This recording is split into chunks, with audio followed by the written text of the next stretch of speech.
खंड 2 प्रतिलेखन संख्या 4। महोदय, कोसी नदी, जिसे शोक और दुख का सूचक माना जाता है, इस वर्ष फिर अपने प्रकोप से महान हानि का कारण बनी।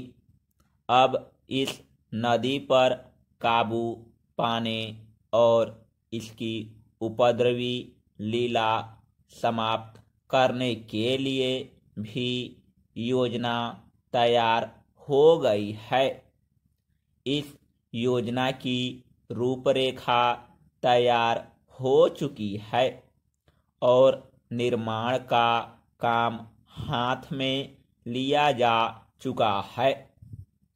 आशा है इस योजना के निर्माण से बड़े पैमाने पर जनसाधारण को सेवाएं उपलब्ध होगी। जब यह नया परीक्षण सफल होगा तो महान योजनाओं के निर्माण में और भारत की महान जनशक्ति के उपयोग के संबंध में हमारी जानकारी और अनुभव में महत्वपूर्ण वृद्धि होगी। औद्योगिकीकरण के क्षेत्र में उन्नति, उत्पादन में और अधिक वृद्धि और भारत की प्रति व्यक्ति आय में वृद्धि विचाराधीन वर्ष की कुछ महत्वपूर्ण बातें हैं। औद्योगिकीकरण के साथ ही रोजगार के क्षेत्र को विस्तृत करने के प्रयत्न भी बराबर जारी हैं। कुटीर उद्योगों और घरेलू धंधों को प्रोत्साहन देकर औद्योगिकीकरण और रोजगार में समुचित संतुलन स्थापित करने का प्रयास किया जा रहा है।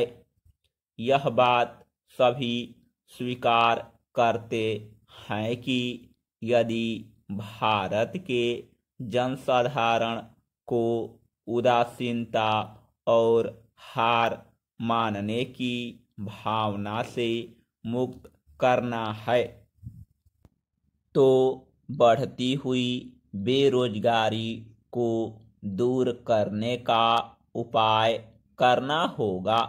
इस दिशा में घरेलू उद्योग धंधे बहुत से लोगों को आंशिक या पूर्ण उपयोगी काम देकर इस समस्या का बहुत कुछ समाधान कर सकते हैं।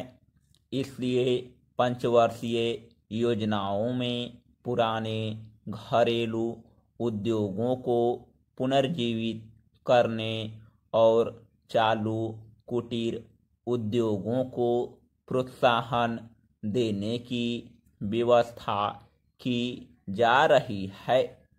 विदेशी मामलों के क्षेत्र में हमारी सफलता और भी अधिक है। हमारी नीति, जिसे मैं सक्रिय और स्वदेशी तटस्थता की नीति कहना चाहूँगा, वास्तविक व्यवहार में किसी भी देश अथवा यहाँ के लोगों को अपना शत्रु न समझने की नीति है। इस नीति के फलस्वरूप हमें विश्व शांति के पक्ष की कुछ सेवा करने का अवसर मिला है। हम प्रसन्नता और आभारी हैं कि संसार के राष्ट्र में भारत का स्थान इतना ऊंचा है। इंडोचीन निरीक्षण और नियंत्रण अंतर्राष्ट्रीय आयोग की अध्यक्षता हमने स्वेच्छा से स्वीकार की है। और हमारे नागरिक यथासाध्य उस देश में शांतिपूर्ण निर्वाचन संबंधी समस्याओं का सामना कर रहे हैं। हम सभी राष्ट्रीय अथवा अंतर्राष्ट्रीय समस्याओं का निपटारा शांतिपूर्ण ढंग से चाहते हैं। मुझे बहुत प्रसन्नता है कि भारत में फ्रांसीसी बस्तियों की समस्या शांति और सद्भावना के वातावरण में सुलझ सकी है। शांतिपूर्ण प्रणाली की सफलता का वह एक महत्वपूर्ण उदाहरण है। दुर्भाग्य से भारत में पुर्तगाली बस्तियों की ऐसी ही समस्या को सुलझाने की दिशा में प्रगति नहीं की जा सकी। मैं आशा करता हूँ कि पुर्तगाल इन वस्तुओं में रहने वाले लोगों के स्वाधीनता के अधिकार को स्वीकार करेगा और फ्रांस और ब्रिटेन की सरकारों का अनुसरण करेगा। जैसे ही यह वर्ष समाप्त हो रहा है, हम अपने सबसे निकट के पड़ोसी पाकिस्तान के साथ अपने युद्ध संबंधों में अपने सुखद परिवर्तन देखते हैं। पाकिस्तान के लिए हमारे हृदय में सदैव से पूर्ण सद्भावना और शुभकामनाएं हैं।